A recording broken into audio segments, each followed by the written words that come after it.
jumping on for our lesson 7 recording. This is our next lesson. It's about the Han Dynasty, and we're going to kind of continue with our general exploration of the medicine of systematic correspondence, which we overviewed in lesson 5. And we overviewed kind of like the first half of that, and we've been working through our Unshoaled book, and we have been kind of really going very slowly over our medicine of systematic correspondence chapter, because I feel like that's probably the most important chapter in many ways. It's definitely for me, this period of Chinese and East Asian medicine that occurs during the Han Dynasty in China and around that time period is such a fascinating and important period of time that I really wanted to focus on it for quite a bit. So lesson 5, we did the medicine of systematic correspondence. Lesson 6, we looked at Confucianism and how that factors into the worldview that was going on during the Han Dynasty and during really all of Chinese civilization.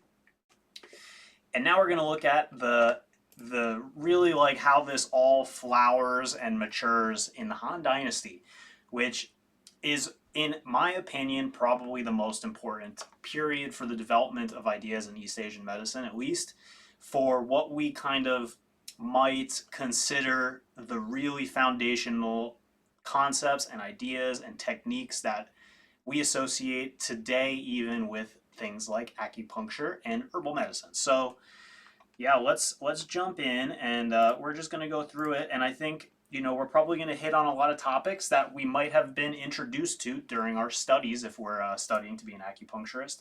And we're going to find out that a lot of these ideas originate from books and texts and concepts which were written and which originate in the Han Dynasty. So let's jump in. And like I said, we're still kind of hanging around in this early period. We're already in lesson 7, so we're halfway through the class, but we're still in the first third of Chinese civilizational history. So that just goes to show how powerful the developmental phase that occurs back then, how powerful and influential that was, really.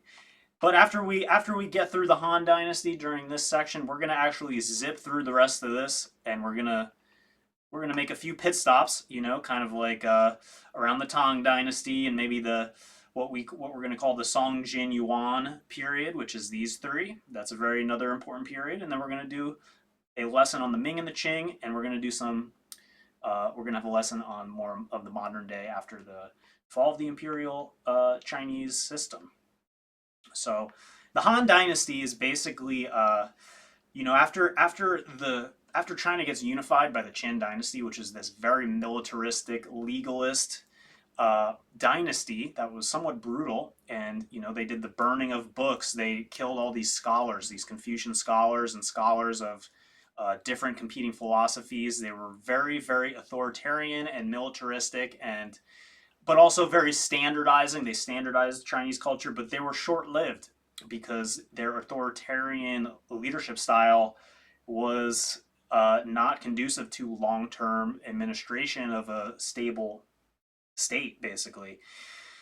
And what emerged out of that is the Han Dynasty. That's the dynasty that took over and supplanted the very brutal Qin Dynasty.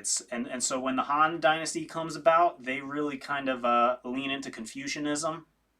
Confucianism, from being this philosophy of this wandering sage and scholar who was just his whole life trying to find a state or ruler that would put his philosophy into practice, unable to do so during his whole life. But then later, after he dies, the Han Dynasty comes, and they pretty much consciously use Confucianism as the state orthodoxy.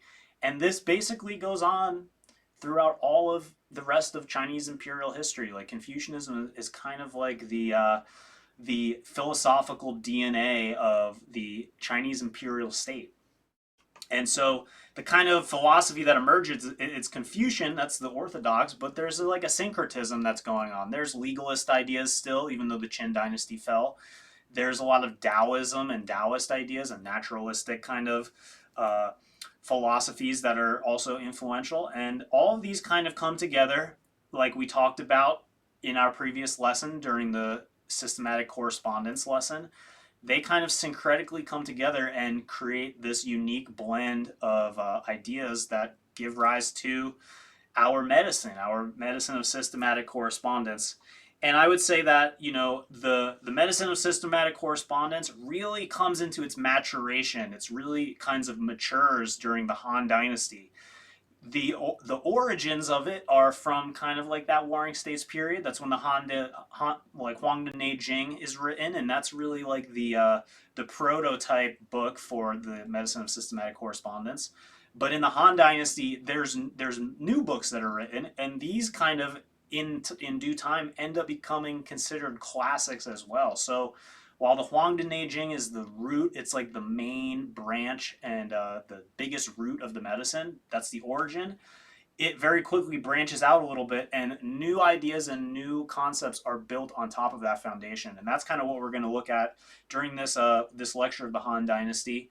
And we're going to see some of the most important ideas and how that matured to kind of really develop into what we have today in many ways. Like a lot of the ideas that we're inheriting and that we use in our clinics, we may not even know it, but they directly come from like people and texts that happened in the Han Dynasty. So let's take a look. So this is kind of where we left off in our systematic correspondence lecture, where we were talking about in that lecture the first three aspects of the medicine of systematic correspondence. This is according to Paul Unshold, our author. And then in this lesson, we're going to take a look at the other two, just briefly, number 4, because we already kind of looked at that a little bit. We had that really interesting article in our discussion board, if you're in our class, for lesson 2, where we kind of talked about how Qi evolved out of the concept of wind. It evolved out of this demonological medicine into wind, and eventually into the totally new cosmological idea of Qi, which is really the new paradigm of the medicine of systematic correspondence. Paul Unshold calls Qi the concept of finest matter influence. And then we're also going to look at another unique property of the medicine of systematic correspondence, which is the structural characteristics of the United Empire, as Paul Unshold puts it. So just as like a quick recap, we talked about how the turn from demonological ideas to naturalistic philosophy has occurred, and we saw how the evolution from those ideas into wind and then eventually into the concept of Qi occurred, if we look back to our discussion board from lesson 2. And then we're also going to think about how Qi now becomes the basic kind of unit and basic concept of this new cosmology, this new ideology, this new way of seeing the world, this naturalistic philosophy. And when we apply Qi to medicine, which is what we see them do in the Huang de Jing, it basically becomes the basis of the medicine of systematic correspondence. Like Qi is the basic thing. When we're practicing the medicine of systematic correspondence, when we're doing acupuncture, or if we're doing herbal medicine or dietary therapy or whatever it is, we are working with the Qi of our patient. We're trying to understand the Qi. We're trying to change the Qi. We're trying to change it from a state of imbalance and disharmony to a state of balance and harmony.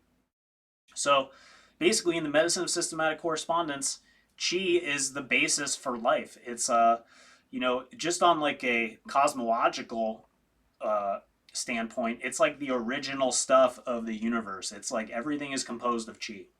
You are Qi. Your body functions are Qi, and this table is Qi. And I am probably using Qi right now to give you this lecture. And so it's really just like the interpenetration of yin and yang, the combinations that emerge in the world of yin and yang Qi. It gives rise to all these various life forms and all of the myriad things that we encounter in the world. It gives rise to the environment and to nature and to all the life forms, and also things that are not alive. It is basically, you have heaven and you have the sky above, you have earth below. So it's like the solid stuff of the world plus the very immaterial stuff of the world. You have yin and yang, and they come together and they make all these combinations, and that is life. That is kind of the cosmology here. And so Qi has this like breadth, this depth that we can speak of. We can speak of it in different ways. We can identify what state it's in whether that's identifying the season that we're in or the type of weather that is happening, whether that's proper or improper weather. We might do diagnostics on a patient. That's another way that we can kind of learn to speak about qi. We might take their pulse, we might look at their tongue, we might observe their condition, we might listen to what they're saying. And what we're doing is we're trying to identify the image or the state that the qi is in, because if we can do that, we can understand and classify, hey, what's wrong here? Maybe they have liver qi stagnation. Maybe their lung qi is disrupted. Maybe their stomach qi is rebellious. It's going the wrong way. So things like this, we might examine and understand what's going on with the qi. It's this thing that we can observe and classify and understand. Qi moves. It's in a constant state of flux and transformation. That's just the nature of life, right? Because qi is the basis of life. Life is change. Everything is change. Everything is in transformation and flux. Qi is interpenetrating and penetrating all things. In our bodies, we have these concepts of the meridians and the channels. It's like these are channels of qi. There is qi flowing and alive through our bodies and penetrating to every minutia of our being. And then just to round this out, qi is basically the condition for all life, and it also composes all inanimate objects. This is it's everything. And so Onsho calls it finest matter influences. That's kind of the idea of qi. And if you're interested in reading more about qi, I always found this to be a really interesting, fascinating book. And this is a really cool like little history of qi. I love this book, actually. I read it when I was a student, and I think it's really informative if you want to learn more about the ancient Chinese concept of qi. And so qi is the essential dynamic original material permeating all things, cosmic, environmental, and bodily. Life emerges, persists, and ends based on qi's presence, quality, movement, and balance. Health is qi in free flow and harmony. Death or severe disease is its ultimate depletion or dissipation. So that's the qi segment of our 5 bullet points for the medicine of systematic correspondence. Now let's look at the this concept of the body as a unified empire, or as what I kind of call it, this cosmic empire, this cosmology. So based on the fact that they lived in an empire, it's in this imperial world. It is this Confucian administrative state, this world, this socio-reality. It makes a lot of sense that they would view the body then by analogy, you know, because this is the structure of the world that they live in. They live in the empire. They have an emperor. They have different administrative posts in the empire with different jobs and responsibilities for maintaining the efficiency and the functions of the empire. And so it makes a lot of conceptual sense to use that as an analogy on the body. And so a lot of the ideas that come out in ancient Chinese medicine kind of mirror their worldview and their socio-reality of the empire. And we can see that. It's like the body is a microcosm of the larger macrocosm, the empire. It's sort of like the Confucian society, the ideal empire. It echoes through the medicine of systematic correspondence. So, for example, the body as the cosmic empire. So the body mirrors the cosmos, where qi is flowing through the channels that resembling rivers in your empire, right? And the organs reflect celestial patterns. They reflect yin and yang, the 5 phases. They are representative to those kinds of things. That's why each organ and each Zongfu organ can be either yin or yang. Each Zongfu organ relates to one of the 5 phases. It's either a fire, earth, metal, water, or wood organ. It mirrors basically the universe, essentially, they're saying. And this is kind of like, you know, downstream of this very shamanistic worldview that predated this, where, you know, they were able to have a direct line of contact. It's like this cosmic continuum between the macrocosmic world and the microcosmic world. And so to quote the Ling Shu says, the channels are like rivers flowing through the body, transporting qi and blood to nourish the organs, just as rivers irrigate the land to sustain the empire. And this is like a really cool chart that sort of like embodies this. It might be a little hard to see because it's such a big, long aspect ratio that I had trouble fitting it in. But this is the chart of the inner warp, the Neijing 2. It's a famous ancient Chinese painting that depicts the human body as a celestial empire. And so if you ever see this painting up close, if you can ever zoom in and take a look at it, you'll notice that the various parts of this painting, you can kind of use them as representations, as symbolic as some of the different organ systems. You know, they have like irrigation ditches, and there's places where there's like animals and food being grown and like water being irrigated. And you know, then up here there's like a mystical sage where like your heart and your mind might be. There's like an embryo in here. uh this is a Taoist. This was from the 17th century, but it kind of represents this worldview. You know, it portrays the body as a microcosm of the universe, the inner landscape. It has mountains, rivers, stars, celestial figures, mystical figures, deities. It's sort of like, this is kind of illustrating internal alchemy, which they call Neidan. But the body is this hierarchical realm. It's ruled by cosmic principles akin to an empire under a heavenly order.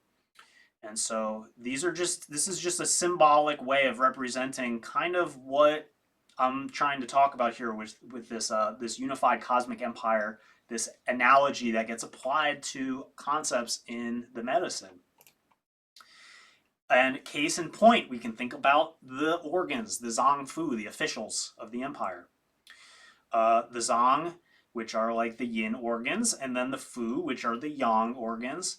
They are likened to officials in the empire, each with specific roles to maintain bodily harmony, akin to a ruler governing a state. For example, the heart is considered to be the emperor.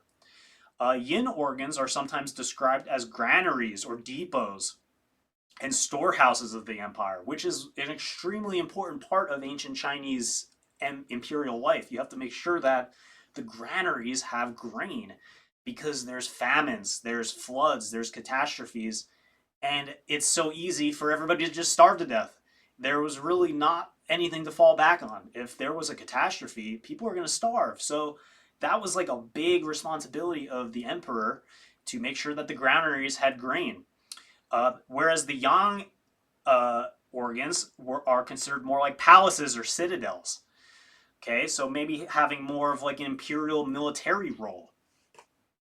But these are just ideas. These are just kind of ideas of how maybe they applied this socio-reality to concepts of the body. And so we can kind of see this in chapter 8 of the Su Wen, where they're talking about the Zong Fu. And the Yellow Emperor goes, "The essential chi of the five Zong, does it return to the heart?" Chi Bo replied, "Not so. The heart is the sovereign of the organs and the residence of the spirits. From it, intelligence and wisdom issue forth.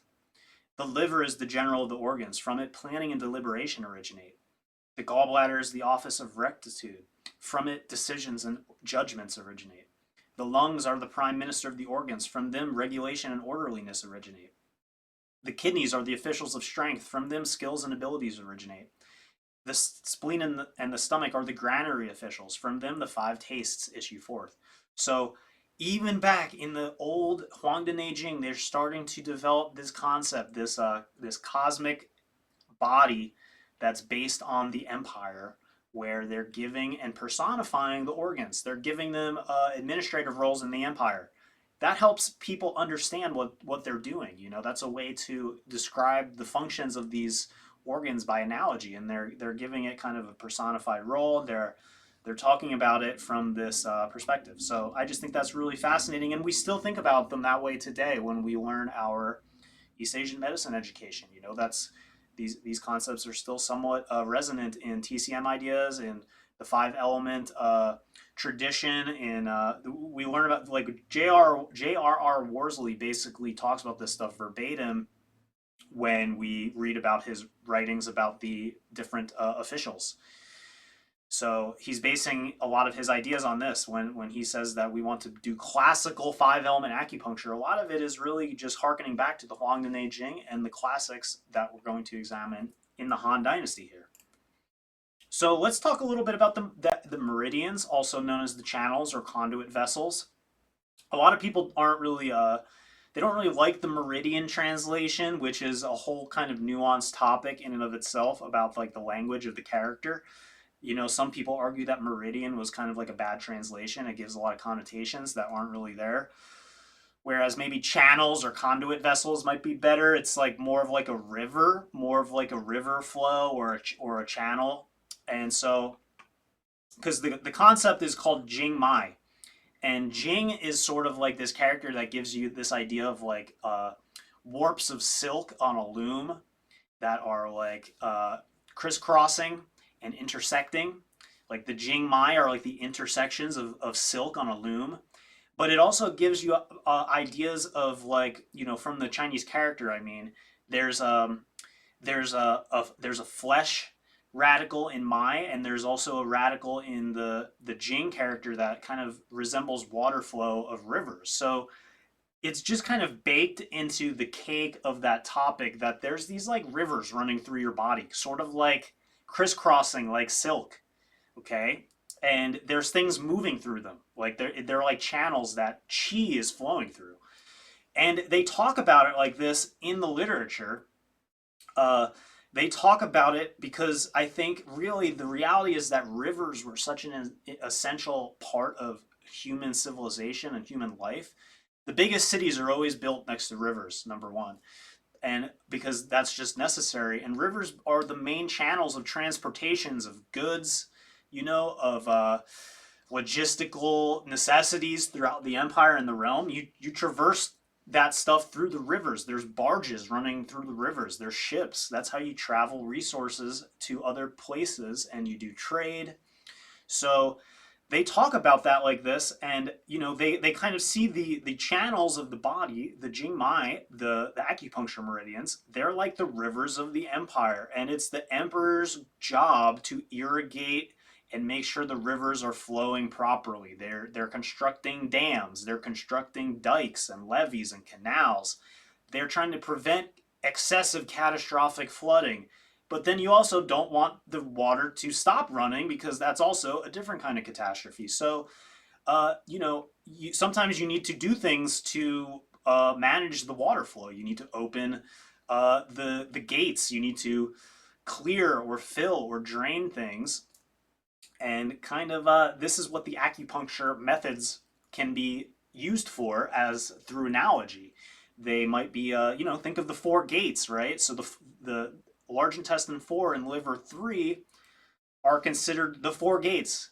And that might be, you know, kind of in line with this, where you're thinking of opening a gate for the flow of qi, basically.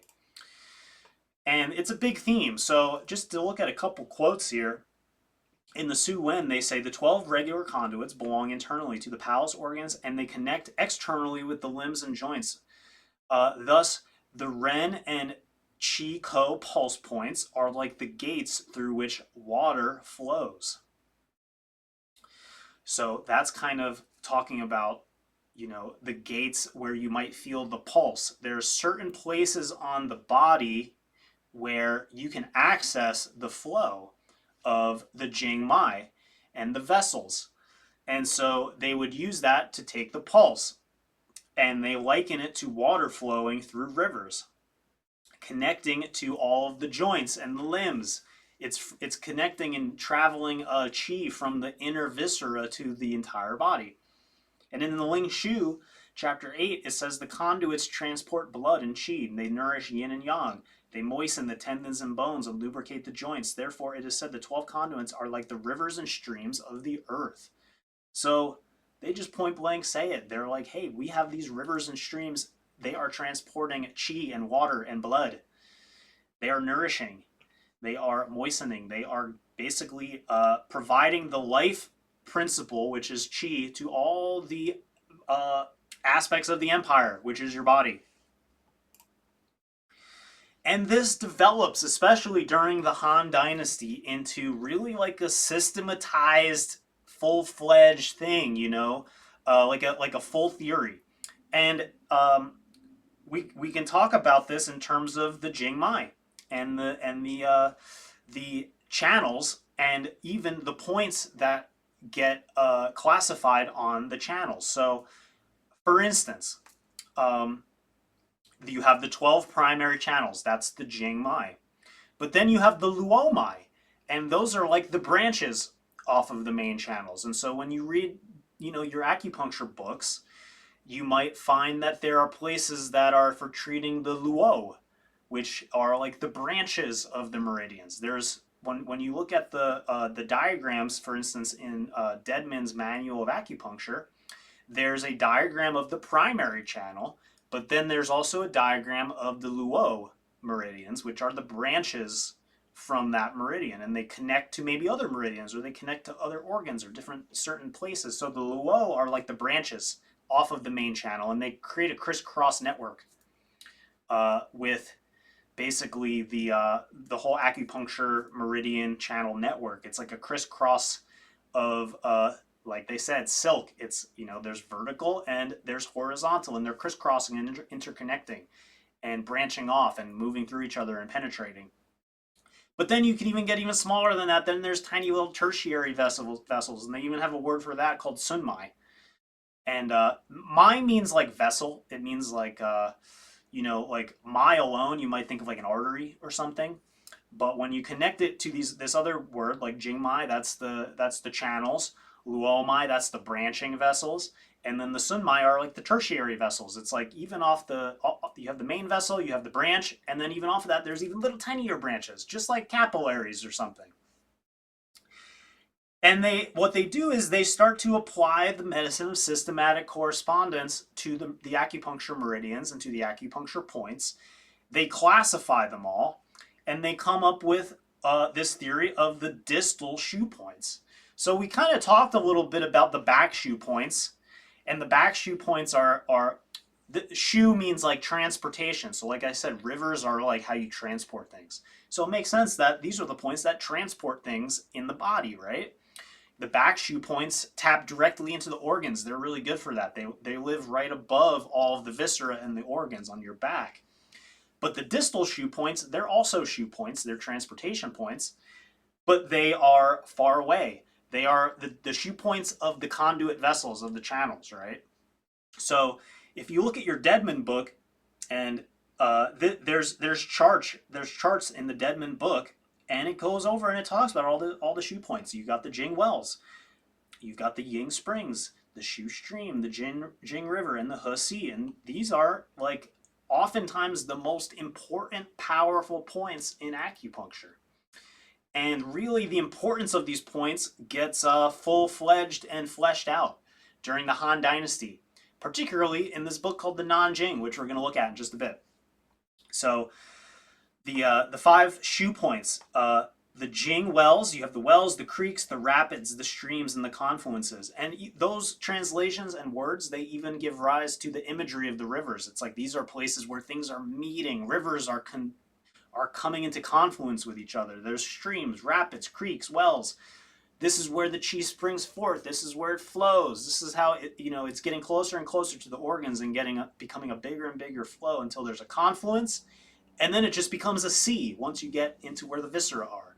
You have the sea of chi and the sea of blood, the sea of marrow, all these seas, right? So this helps us understand where they were coming from by understanding that they were looking at the body through analogy for the world at large, for the empire, for the planet and the geography that they were living on. And, we don't need to get too deep into the weeds here, but each of the Jing well points, they kind of like start to theorize that they all do something different. And this kind of gets summarized. This is a summary of all the different actions and effects of the 5 distal shoe points. And this is extremely clinically relevant because this is going to inform which points you select during your treatments. Because if you know what all the different distal shoe points do, you're going to know when to use the Jing well points or the Ying spring points or the Shu stream points or the Jing rivers or the He's. And a lot of this theory really starts to come about in the Nanjing because they start to talk about it more. And they start to kind of explicate these ideas. So feel free to overview this And this is really also a big central theme in books like The Manual of Acupuncture by Peter Deadman. He has charts for all of these things, especially in the very beginning of the book. And I think you might have to memorize all of this stuff as part of just general acupuncture education, where you have to memorize which points are each, and but I think most importantly, not be aside from memorizing which points are which is just a difficult but important thing to do, is to know the specific actions and effects which are attributed to each of the different shoe points. Another theory which gets kind of developed during this period of time is the five-phase mother-child principle. And this is also just a really super relevant, important way of applying acupuncture point selection in the clinic. And this gets developed during basically like the Han Dynasty, specifically in the Nanjing. And this is still used today in 5-element acupuncture theory. So the whole idea is that you have the 5 phases. You have the 5-phase chart here, and you have the creation cycle, you have the destruction cycle, and there are phases that come before and generate the phase afterwards. And so that is sort of the mother-child relationship. So you have fire creates earth, creates metal, water, wood, and then it's back to fire. And so within the creation cycle of the 5 phases, the mother is the preceding element and the child is the following element. So for example, fire is the mother of earth and the child of wood, because fire is here. Fire generates earth, therefore fire is the mother of earth. Fire is generated by wood, therefore fire is the child of wood. And this helps us to understand not just the 5-phase, it's 5-phase theory applied to acupuncture point selection. So what they do is they formulate a law. This is like a principle. And the law is the mother-child law. And it states that in cases of deficiency, you tonify the mother. And in cases of excess, you sedate the child. So just to provide an illustrative example, if we're working with the water element, say the kidneys or something, for example, frequent urination can be a sign of kidney or water deficiency. So if their water element is deficient, the way that you would tonify that is the metal point on the kidney meridian, because the metal point is the mother of water. So that means you would choose kidney 7 to tonify the water element, okay? And this principle can be applied to every single acupuncture channel and organ and phase. And this is a really handy chart, which I just kind of copy pasted from Yin Yang House, which is a decent resource, a website resource.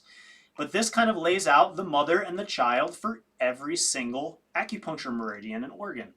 And so that's a really handy chart to know and memorize, because then whenever we encounter a state of deficiency or excess, we have at our disposal potential acupuncture points which theoretically will tonify or sedate those acupuncture channels or those organs and correct that imbalance. And this is just one strategy among many that we can apply, but it was arisen during the Han Dynasty. Basically, this came out of the Nanjing. And, this is influential throughout all of East Asian medicine, because I'm going to just quote this book way down the line in the Ming Dynasty, which is like 1500s or something, where they're still talking about the same principle and how this applies to acupuncture. So the mother-child principle from the Zhenju Dacheng. For heart disease, if it's deficient, then supplement the liver wood. If excess, then drain the spleen earth. Within the originating channel, there is also a mother and a child. Supposing that the heart is deficient, select the originating channel at lesser thoroughfare, which is heart 9, in order to supplement it, or because lesser thoroughfare is the well point of the wood. As the wood point, it's able to generate fire. If there's excess, you select spirit gate, heart 7, in order to drain it. Spirit gate is the stream point of the earth. As fire, it is able to generate earth. So independent of the 5-phase, it is like this for all channels. In brief, they are not independent of the 5-phase principle of mutual engenderment. One should carefully consider this. So This is like a primary strategy of acupuncture theory going all the way back to the beginnings of the medicine of systematic correspondence, and it really comes to be mature during the Han Dynasty with the Nanjing. So just another real quick slide on this river conduit idea, which I just think is so fascinating. To me, that's like one of the most fascinating things because I feel like it also, now that we're in the modern era, it also hooks up to what I know about how water moves, and we're made of water. We have fascia. There's intercellular spaces and all these connections. So I just love this idea of how the acupuncture channels mimic rivers and water flows in nature. And so the Nanjing, chapter 26, on the topic of river conduit vessels, it says, those vessels proceeding straight through the body are called conduits. Those that weave sideways are called network vessels. The conduits resemble the real flow of the Han River. The network vessels are branches resembling streams diverging from the main river. That is part of the commentary of chapter 26. And if you look at this image of a river, you have the main branch here. Maybe that's like the channel, right? That's the channel of the river. And then it starts to branch off. And then you have maybe like these are the luomai, right? These are the network vessels branching off the river. And then even further, you get these minute little tertiary vessels coming off. They're so tiny, and those are like the sunmai. And so you can kind of imagine that maybe there is an acupuncture meridian, an acupuncture channel that's interpenetrating all of your cells and all of the spaces in your body, and it kind of looks like this fractal river. So I just think that I love that concept. I love that idea. Then you have the idea of acupuncture points and chi holes. And this sort of also represents this cosmic empire idea that gets developed. And we looked at this a little bit in our really interesting article in lesson 2 on our discussion board that kind of talked about the chi holes and talked about them as apertures. But many of the points of the body, they're named after structures, macrocosmic structures that are either in nature or as part of the empire. So for example, you have streams, valleys, rivers, gorges, hills, gates, mountain passes, seas, and citadels. And that's in the names of the acupuncture points. So lung 1 is called Central Palace. CV5 is called Stone Gate. Gallbladder 40 is Hilly Ruins. Large intestine 4 is Uniting Valley. Kidney 3 is the greatest mountain stream, or the great, the biggest mountain stream, the most mountainous stream. CV12 is the greatest granary. Kidney 1 is Gushing Spring. PC6 is Inner Mountain Pass. And small intestine 1 is Lesser Marsh. So these are all kind of giving ideas of this natural world, this empire. There's palaces, there's gates, there's rivers, streams, valleys, swamps, marshes, all kinds of stuff. And then this is just a really cool image from the Zhenju Da Cheng of just old school diagram of acupoints on the palm. So basically, the philosophies of the cosmic empire, if you will, it's natural, given that this is their socio-reality, that they will be applying the philosophies of their time, because they're trying to use these philosophies to order and govern the world, the outside world, the empire, the macro world, the universe, the nature, but they're also going to apply them to the inner world, to the body. So these approaches, these philosophies, and these ideas, they ultimately get reflected in the medicine ideas.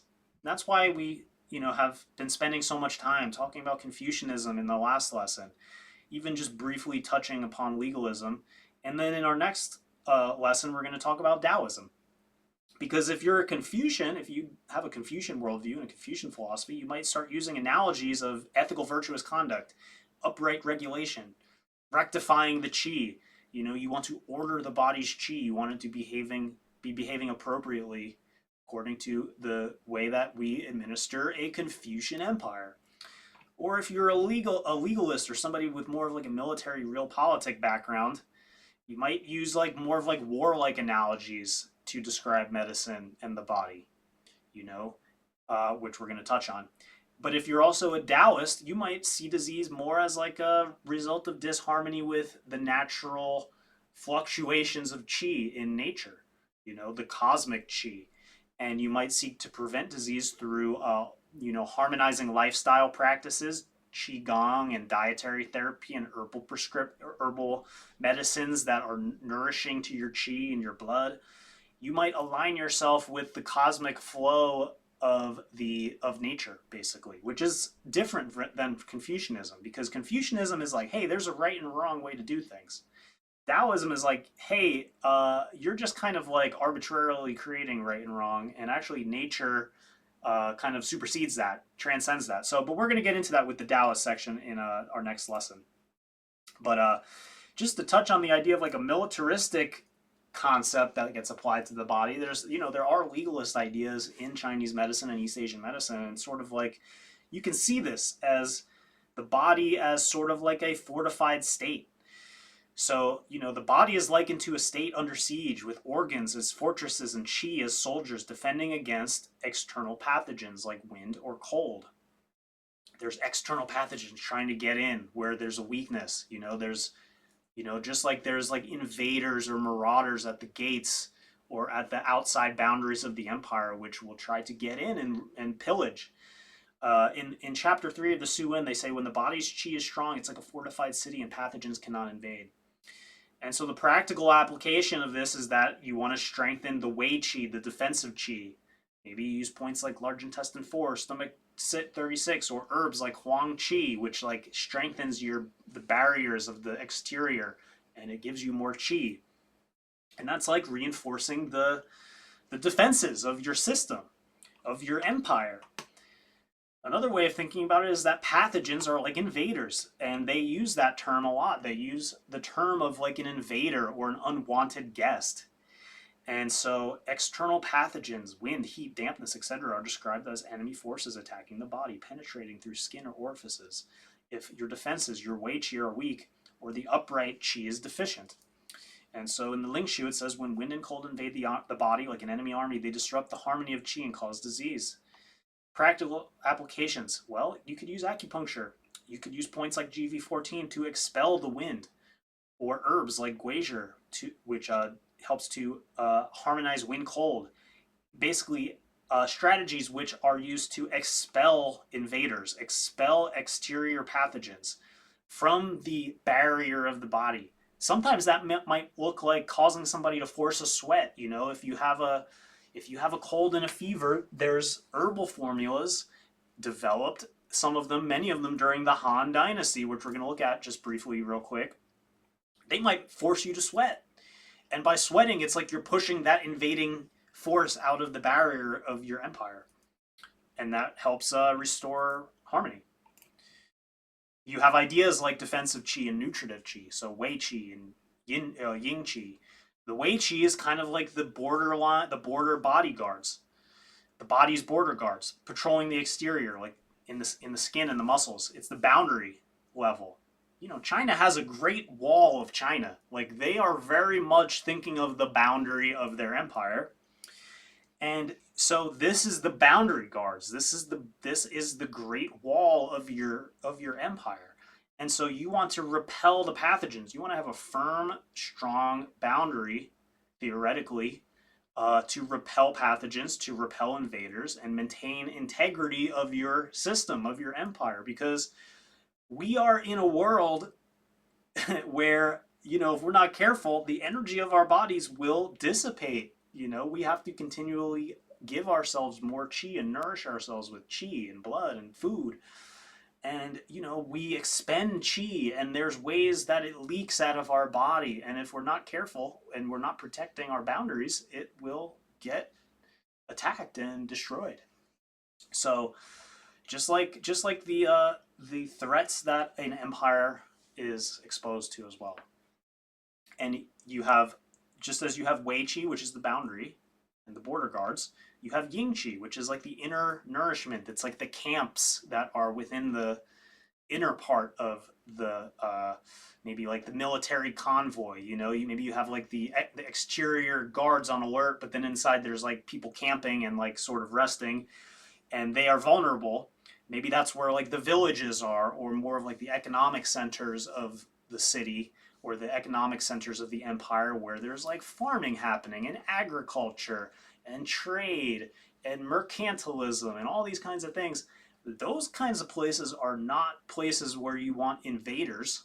Those are like the parts of the empire that are vulnerable. They're not warriors. They're farmers, and they're agriculturists, and they're merchants, and they're traders and administrators and all these things. They're not meant for fighting vicious pestilence and invading chi from the exterior world. That's the yang chi, the wei chi's job. The yin chi is the nutritive chi that circulates through the blood and our channels, our meridians.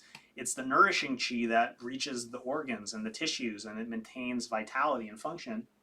So the Ling Shu says the yin chi flows in the blood and the vessels. It nourishes the zong and the fu, like provisions sustaining the army's core.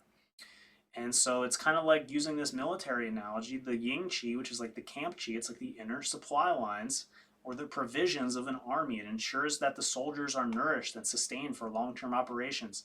And you can contrast this with Wei Chi's guard chi role as exterior bodyguards. And so you just have to think, like, back in the day, war was a part of life of an empire, and you have armies. You have to there's campaigns of war, and you have to know how logistics operate. And so just applying just basic logistical concepts from war, which there's classics in China about war. There's The Art of War by Sun Tzu. Just applying basic logistical concepts, they use these as analogy to understand like the dynamics of the human body and of the chi internally and externally in our body, and how we can maintain health by using this analogy of an empire, or as of like an army or of war. These are beautiful analogies that they apply of like macrocosmic ideas to the microcosm of your body. So here's another cool quote about the yin and the wei chi. This is just a cool, really important concept. It has a lot to do with, if you end up taking the herbal program, it has a lot to do with a lot of herbal formulas. And it's an important concept that gets used much later on in different herbal theories, but also in acupuncture too, because we're working with the wei chi, we're working with the yin chi. And so in man's entire body, the blood constitutes the constructive chi, while the proper chi constitutes the protective chi. The constructive chi moves inside the vessels, the protective chi moves outside the vessels. Evil influences enter from outside. They affect the protective chi first and are then transmitted to the blood. The blood corresponds to the proper chi. The rise and descent of the blood coincides with the rise and descent of the proper chi. When the proper chi receives evil influences, the latter must be transmitted to the blood. Hence, the illnesses of the body are generated by the proper chi. The flow of the blood relies on the movement of the wei chi. The movement of the wei chi follows the blood. So yin and wei chi, they very much have this like yin and yang relationship. Exterior, interior, yin and yang, protective, constructive. So that's an important concept in East Asian medicine that goes throughout the entire tradition, and it sort of really starts to get very fleshed out and important here in the Han Dynasty with the Nanjing and with the Shang Han Lun. And so let's just talk about the Nanjing real quick, okay? Because the Nanjing, much like the Huangdi Neijing, is like essential reading for acupuncturists. So far, if there's any two books that you can read that from the classics that are super important and cool, in my opinion, it's the Huangdi Neijing Ling Shu. It's the half of the Ling Shu that is really about acupuncture. The Su Wen is more like theory and stuff. The Ling Shu is like all acupuncture all day. Very cool book. But then it's the Nanjing, which is like, in my opinion, like the spiritual successor of the Ling Shu. And so it just takes all of the most important concepts of the Huangdi Neijing, Su Wen, and Ling Shu, and it takes them to a next level. Sometimes it doesn't always agree. There's some evolution of the thought that happens, some serious evolution actually. And this is probably like maybe one of the most influential books of all time on the entire field of acupuncture. And we're going to see besides some of the ideas that we've already talked about that really kind of get further fleshed out in the Nanjing, these are some of the ideas that they really talk about here. It's super important reading, and Paul Unschuld has a beautiful translation. It's not super expensive. I just recommend everybody gets this book. So they talk about the vessels and the pulse, which, by the way, they develop a whole new pulse system, which basically is the pulse system that we use today in essence. The concept of the meridian time clock, wrist pulse method, depths and levels of the pulse. They further create more correspondences. They flesh out the systematic correspondences more. They go into the 6 divisions and the conduits, which is super important concept. This is also the basis of the Shang Han Lun. They talk about Ming Men and the kidneys. They talk about the San Jiao and the triple burner. They talk about the 5-phase mother-child relationship that we just talked about. They talk about the extraordinary meridians. They talk about Xie Qi, which is like pathogenic evil qi. That's the qi that you don't want getting through your barriers. They talk about different types of excess deficiency and ways to tonify and sedate that with acupuncture. They talk about different types of acupuncture points, like the ones we just talked about, the distal shu points, mu points, low points, source points, etc., and all about those different kinds of points and what they're for and what they do. They talk about the Zong Fu and the viscera vowels. They talk about the importance of how like the environment and the seasons affects health, and they talk about the concept of yin and wei qi. And I just love this book. There's like tons of commentaries in it too. So like the authors that are doing the commentaries don't like all agree with each other. They're like they're like arguing, and sometimes they're like not very nice about it in their commentaries. And I just think it's such a really fascinating read especially because they don't all agree with each other. So really great book. But if you're going to take away one thing from the Nanjing, this is probably the thing to take away, which is that the Nanjing as a book totally evolved the system of taking the pulse. So the way that we take the pulse, we're taking the pulse on the wrist. And as you can see in this image, but the Nanjing created this whole, kind of systematized this new system of taking the pulse using the 3 positions, the Sun, Guan, and the Chi. These are the Chinese names for the 3 pulse positions. The Sun means the inch opening. It's like the opening, the mouth of the wrist. And so these are the places where you take the pulse now, post Nanjing. Before the Nanjing, that's not how it went down. Before the Nanjing, every single acupuncture channel had a place on the channel where you would take the pulse. So maybe like you take it here. Maybe there's, for the kidneys, you take a point on your ankle or something. Every single acupuncture meridian had a different location to take the pulse. And if you were a doctor, I guess you would have to go through a lot of trouble to take the pulse of each acupuncture meridian and organ. That would have not been fun. Now we get a wonderful, miraculous way to tap into the pulse and the qi of every single channel from one convenient location. And this is systematized and developed and delivered in the Nanjing. And so they talk about these 3 different positions, and from this there's different locations and depths as well for the different organs.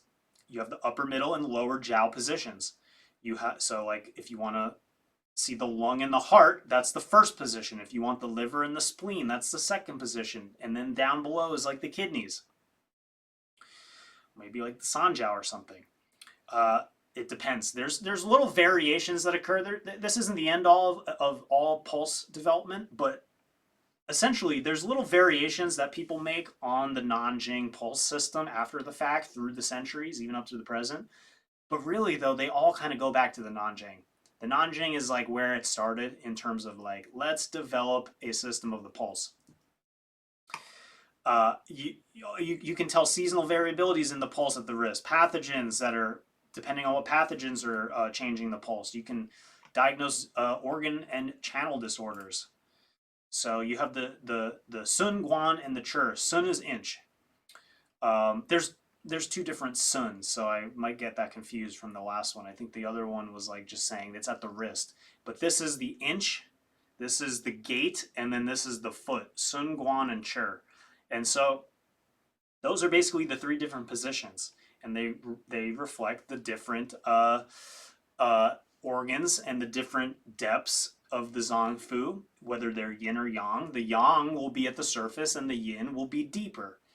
And so the classical nomenclature, the Sun, Guan, and Chi, that kind of talks about the spatial orientation along the arm.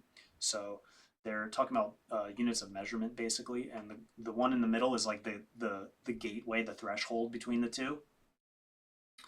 And this is another cool, very old image of that's depicting chapter 18 of the Nanjing, which talks about the pulse, and it's depicting the this pulse system on somebody's wrist.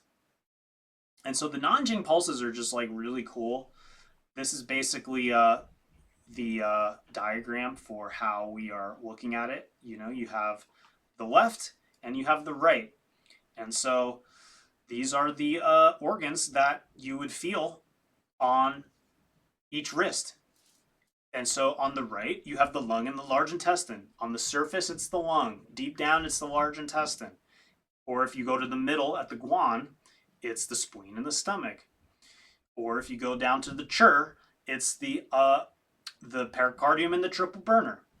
If you do the left side, you have the heart and the small intestine. You have the liver and the gallbladder. You have the kidneys and the bladder. Every organ easily accessible right at the wrist. Beautiful, wonderful system. They also introduce on top of this the idea that at the surface is the yang, and then there's the center, and then at the depth is the yin. So depending on where you're feeling, and in terms of depth, you're feeling a different continuum of yin and yang. So the yang organ pulse is at the surface. The yin organ pulse is deep down. And they even go pretty far down into talking about this, where different types of pressure reaches down into different organs, basically. And so, each of the different organs can be thought of as kind of like more yang or more yin than the other. So there's different ways that they talk about utilizing the pulse. But this is kind of like the main pulse system, especially this diagram on the left, that we're basically taught in acupuncture school. And so, all things considered, our modern pulse systems harkens back to the Han Dynasty and the Nanjing. It also talks about needling ideas. So the Nanjing builds upon many acupuncture concepts from the Neijing. So just as depth is an important variable in the pulse, depth is an important variable in needling. So if you're needling superficially, you're needling kind of like the heaven layer, the superficial, the yang layer. If you're needling deep, you're needling the earth layer, and that's more of like the yin layer. So depending on how you needle, you might actually be interacting more or less with the yang or the yin qi. If the disease is in the yin, you might want to needle the yin. You might want to needle a little bit deeper depending on what you're needling, depending on what your purposes are. And this has bearing on supplementation and draining. They develop supplementation and draining techniques. For example, like spinning or rotating the needle certain ways. Even turning the needle like a hand of a clock. It's like you insert it. We can't really do this with our modern needles, but like they would insert it and then like kind of like turn the needle, but they had a very thicker needle. Or perhaps like fast or slow insertion. If you want to tonify something, maybe you insert it fast, and then you might have the needle in, and then you want to insert very slowly. Or if you want to drain, you might slowly pull the needle out. And so different fast and slow techniques are developed for needling, and they're thought to either tonify or drain when appropriate. Different needling directions are also used depending on the flow of the channel. And there's also closing or leaving open the point after acupuncture. So they're very big on the idea that like once you take the needle out, you want to close it real quick. Otherwise, qi is going to be leaking out, qi and blood. If somebody's deficient, you don't want that. If you want to supplement this person, you need to close the point after you take it out. So you take a cotton ball, boom, and you put your finger on it. You don't let the qi come out. But if this person's really excess, you let the qi come out. Don't close the hole. Don't close the hole where the needle is right away. Let the chi come out, let it drain. That's another way of supplementation and draining. So there's lots of supplementation and draining techniques that come out and really get like formalized in the Nanjing. And they're also, they talk about de qi, which is a really important acupuncture concept, that you have to like attain the qi and reach the qi. It's that qi sensation. And that's when you know that the qi arrives at the point. That's another really important topic that they talk about in the Nanjing. I guess hold on a second. 1 second.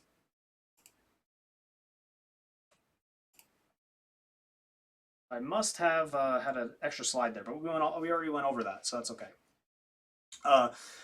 The Sanjiao theory is another theory that they talk about in the Nanjing. So this concept of the Sanjiao in general is just like a really kind of like mysterious concept, right? And so,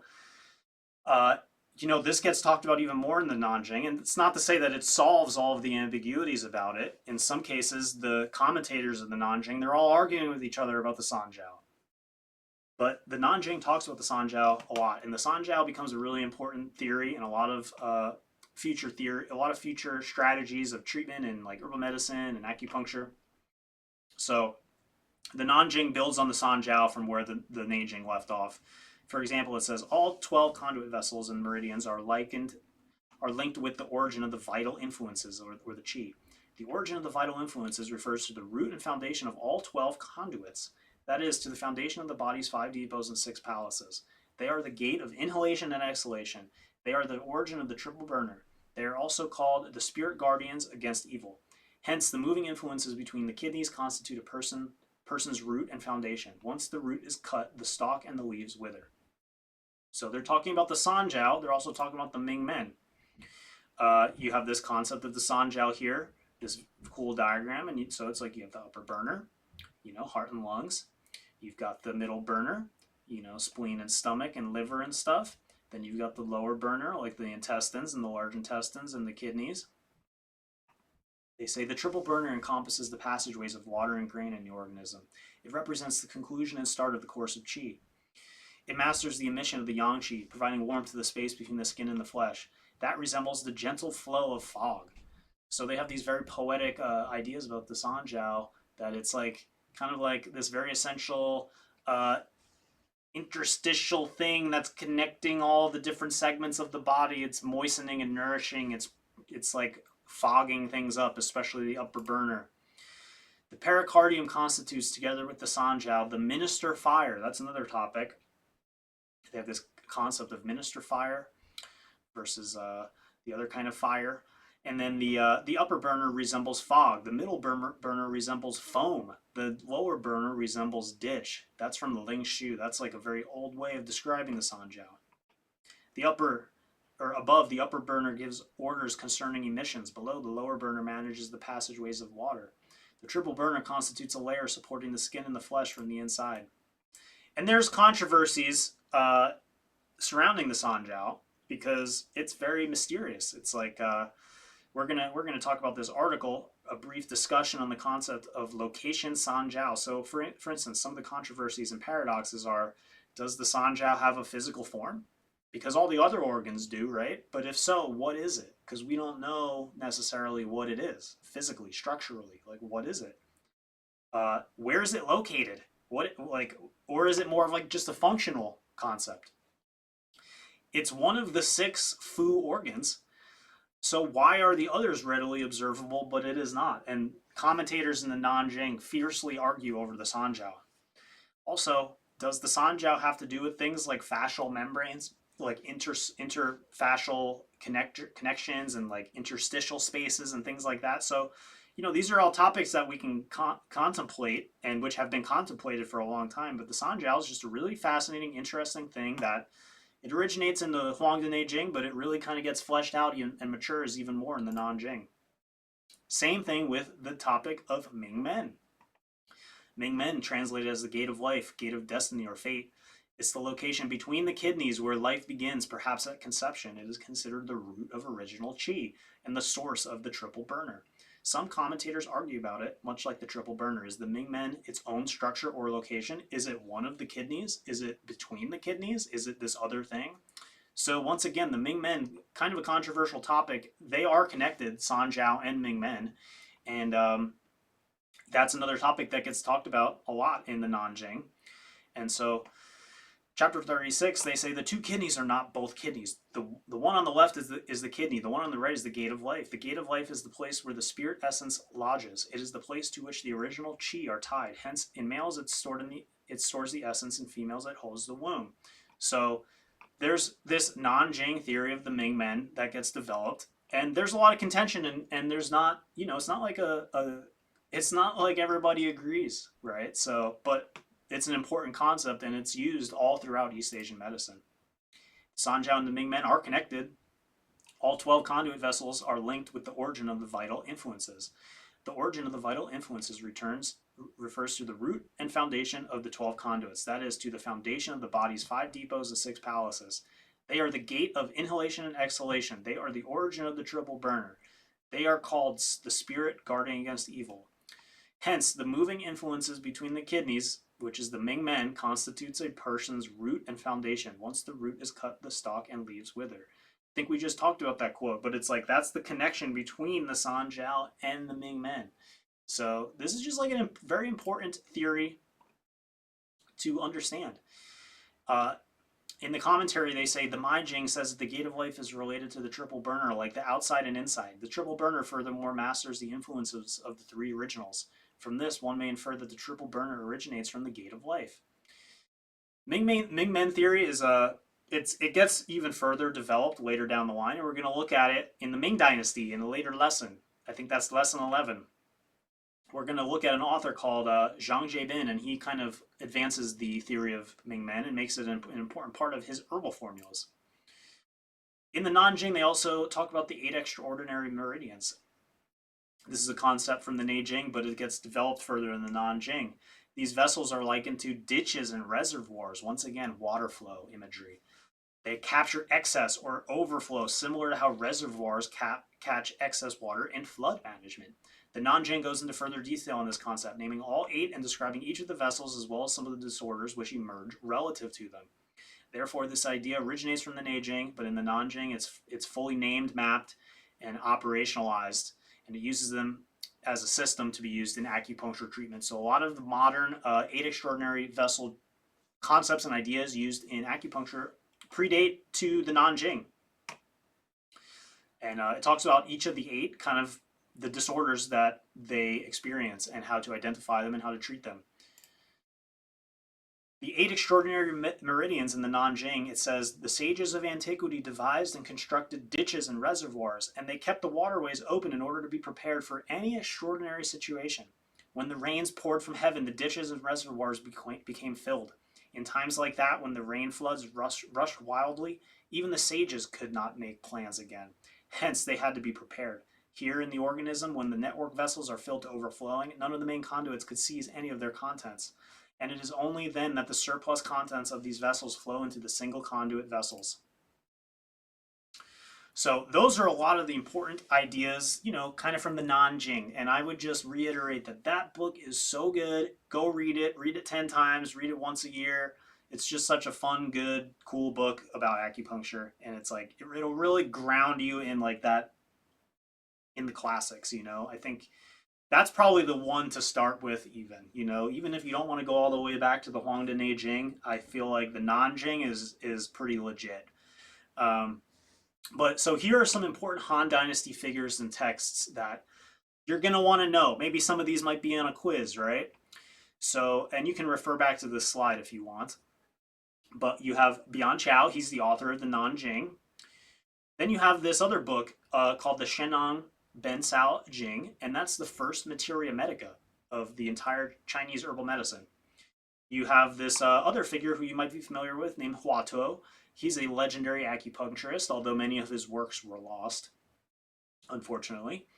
Then you have Zhang Zhang, and I'm going to just say that he might be one of the most important people of all time. Sorry for the dogs. He wrote the book called the Shanghan Lun, which is the treatise on cold damage, and also his other book, the Jingui Yao Luwei. These are extremely influential herbal texts, and he might be the most important herbalist of all time, possibly. I would just go out on a limb and say that. Another important book from the Han Dynasty and author is, his name is Huang Fumi. He wrote this book called Zhenju Jiayi Jing. And so Zhenju is basically acupuncture and moxibustion. That's the ancient Chinese term for acupuncture and moxibustion. And this is like the systematic classic of it.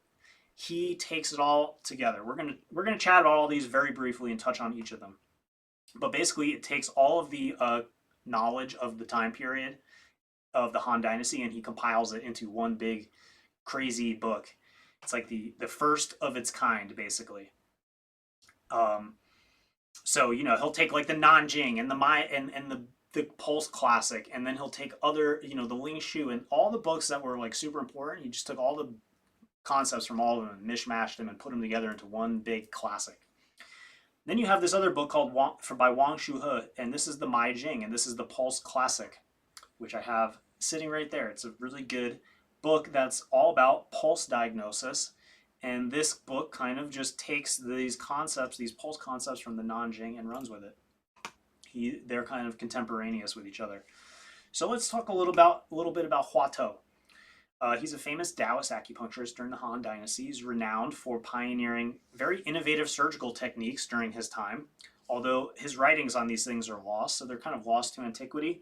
And unfortunately, China doesn't really take that idea and run with it. They don't really get into surgery so much, especially not nearly in the same way as maybe like Western medicine does many centuries later. That's a place where maybe they don't really evolve their medicine very drastically, and maybe that has a lot to do with Confucian, moral code and like what's proper with people's bodies. I don't know. That's just a possibility, but suffice to say, Hua Tuo, though, in terms of as it comes to ancient Chinese physicians, had pretty crazy and innovative surgical techniques. But what he's known for now, at least for us as acupuncturists, are these group of points called the Hua Tuo Jia Ji. Jia Ji means lining the spine. So these are the Hua Tuo points lining the spine. And so you have the shu points out here, and then the Hua Tuo Jia Ji points are under and right next to each vertebrae. So these are like really important, great vertebrae points that get used even today, and we learn about them even in our modern times. And so we attribute that to Hua Tuo from the Han Dynasty. Just to touch real quick on that other book, the Shennong Ban Sao, which is the first Materia Medica, and we're going to talk about this again later a little bit in our next chapter when we talk about Taoism, because we're also going to be talking quite a bit about herbal medicine, because there's a lot of synergistic philosophical reasons for why Taoists were very drawn to herbal medicine, at maybe more so than Confucians at first. But this book was compiled in the 1st to 2nd century in the Han Dynasty. It's attributed to the mystical figure Shennong, who is this guy who would just go around and just try all the herbs. He would just like poison himself or whatever would happen. He would test all the herbs and he would see what they did in his own body. And this Materia Medica is like all of the properties of all of the known medicinals and herbs at the time. So it lists 365 substances. Some of them are plants, minerals, or animal products. Importantly, this is one of the most innovative parts of this book is it categorizes them into 3 distinct categories. You have the top category. It's like this is top tier. We're talking like ginseng. These are non-toxic, tonifying, great for long-term use. These are the ones that like a Taoist sage would be using because he's trying to live forever and do alchemy, and he knows that if he takes this herb, this is going to nourish his body and his chi and his blood and his essence. Then there's like kind of middle tier herbs, which they can help regulate and fix a situation, and they're useful in various contexts to correct maybe like a disharmony or an illness, right? And then there's the lower tier, which in normal circumstances, you would not want to use these. In many cases, they're actually toxic. You might have to prepare them to reduce their toxicity. Like an example is aconite, futsa. This is like a super toxic herb. You can die from aconite, but there's a process to detoxify it that they use to prepare it in herbal medicine. But these are like toxic herbs. You definitely don't want to take these necessarily long term. Although I'm sure people would debate that. You know, there's some people who are like, no, you should take futsa. There's like people who are really all about like tonifying the yang, and futsa is like the number one yang tonifying herb. But in its native state, it's toxic. And so theoretically, there's herbs that are toxic. You don't really want to take them, but in an acute emergency, they could save your life. So that's the lower tier. And the influence that this book has on herbal medicine and East Asian medicine as a whole is it's basically like the foundational taxonomy for all materia medicas going forward. It establishes all the core principles. Importantly, there's the principle of monarch, minister, assistant, and guide, which we kind of mentioned this um, in our Confucian lesson, where they talk about herbs as like this is the emperor herb. This is his ministers and assistants. They help this treatment strategy of the emperor, and then there's certain herbs that guide. So this kind of established that as a kind of a principle. And then you have, it talks about the taste and the nature of many of the herbs. It talks about its toxicity and safety. And every single herbal medicine, materia medica going forward basically uses this as like the foundation of its book. It quotes it, it references it, and this directly shaped all prescription writing. No formulas could exist without references to its individual herbal drugs. So whenever you were talking about these other herbal medicine books, like we're going to chat about the Shang Han Lun for just a minute, you wouldn't be able to do that if you didn't have this book, because this book goes over all the individual herbs. And if you know the individual herbs, you can put them together and make formulas. So one way to put it is it's like this book is like the DNA of Chinese pharmacotherapy. Without it, no herbal formulas would exist. So then now let's talk about the next most important herbal formula book or herbal medicine book. It's actually two books, the Shanghan Lun and the Jingui Yao Lue, and these are where you can read great translations. And so this was written by Zhang Zhangjing. He wrote these books because they are meant to treat all of the diseases that he was encountering in his village, in his city. And we're going to read his preface, I think, in our lesson materials. It's just like a really cool document to read, to just read this guy's like short preface. He's like, everyone was dying. What can I do? I developed these formulas out of desperation in order to save some people's lives. I can't save everybody with these formulas, but if they're suffering from cold damage, this will save their lives. So he like really, it was like an existential thing. The most important takeaway from the Shanghan Lun is the 6-channel diagnostic system, and we're going to talk about that more in our next chapter, I think, but in our next lesson. But that applies to acupuncture too. If you want to learn Master Tan or Dr. Tan acupuncture, it's like basically based on 6-channel diagnostic system. This is a really important thing. And what I mean by that is you have Yang Ming, that's like stomach, large intestine. You have Tai Yin, that's spleen and lung. You have Tai Yang, that's small intestine and bladder. So there's 12 meridians, right? But there's 6 pairs that you can make with each 12. So that's the 6-channel system, and that's basically like one of the most important concepts, in my opinion, in like all of East Asian medicine. You should definitely spend some time just like mastering that, basically, because I use that every single day with every patient in the clinic on some level, just like even on like a subconscious level. The influence that these books had on herbal medicine cannot be understated. It basically invented like formula-based prescription of the drugs that were in the Shen Nong Ben Sao. It introduced dynamic modification of formulas based on like how the disease is progressing. There's we're going to actually talk about Kampo later, which is a Japanese form of herbal medicine, and then there's also brands of Korean medicine and different branches of herbal medicine that develop in the different East Asian communities. When we talk about that in a much later lesson, we need to realize that all of those things were directly influenced by the Shanghan Lun. The Shanghan Lun is like perhaps the most influential herbal medicine book ever. And so this is still taught as a core curriculum in TCM colleges worldwide. And, it has direct clinical legacy. Some of the most important herbal formulas like Tong from it are used to this day in clinics everywhere.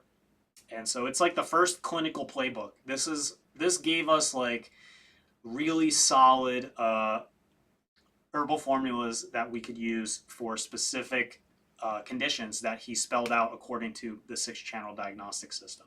So when you get into if you ever get into the herbal medicine program, you're gonna be like inundated in Shang Han Lun. And I just want you to know what the Shang Han Lun was, because even if you're not an herbalist, you should still know what that is, because it has such an influence on acupuncture too. You got to know the 6-channel system. So, okay, Huang Fu Mi, like I said earlier, he created this systematic classic text. You can buy the translation for this. I think it's like a Blue Poppy translation. This is a great book. It kind of just systematizes all the knowledge of the Han Dynasty into one big, crazy book. Then you have Wang Shuhe, and he wrote this book called the Mai Jing, like I said, and this is the classic on pulse diagnosis. It really just took the ideas of the Nanjing and ran with it, and really just like this is the classic of pulse diagnosis that you're going to want to have if you're super interested in the pulse. And he also is from the Han Dynasty. And so he lived during the first half of the first millennium. Besides compiling the Mai Jing, he edited the Zhang Jing's Shang Han Lun. He's basically influenced by the Nanjing and Shang Han Lun, and he created this book about the pulse. Because the Shang Han Lun is really important for the pulse too. But it all comes from the Nanjing. The Nanjing really just like, it gave us this pulse on the wrist, and then everybody took it and went with it, and it just like revolutionized things. So that's everything we're going to cover. I think the Han Dynasty is like so fascinating. It's like this is where so many of the most important concepts really got fleshed out. That's why I wanted to spend so much time and really kind of just like, flesh some of these out for you and let you make that connection between those ideas and where they came from and the books and the authors. So in conclusion, the Han Dynasty is when the medicine of systematic correspondence truly becomes a mature paradigm. It is in many ways the root of East Asian medicine.